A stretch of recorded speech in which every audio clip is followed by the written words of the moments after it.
our stainless steel donut glazing station. First off, the overall dimensions. Measurements for the worktop table will include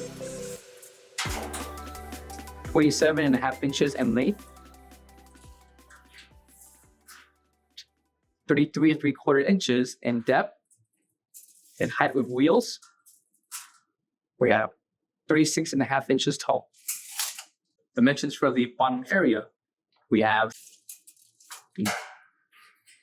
17.5 inches in height. Measurements for the DonutS prep area will include 23.75 inches in length by 23.75 inches in depth, and 14 inches in height for the back and highest point. Left and right grip handles for the prep station that can be removed and inserted back onto the bottom area. The worktop can be removed. Right beneath will be an additional area to prep your donuts. The dipping bell can be removed, then insert back onto the left and right clip.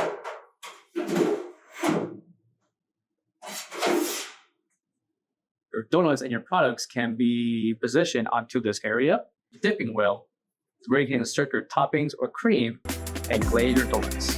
Coming to the worktop and the removable cover will be the NSF certification. For all questions, give us a call or visit our website coolerdepotUSA.com for more information on this part.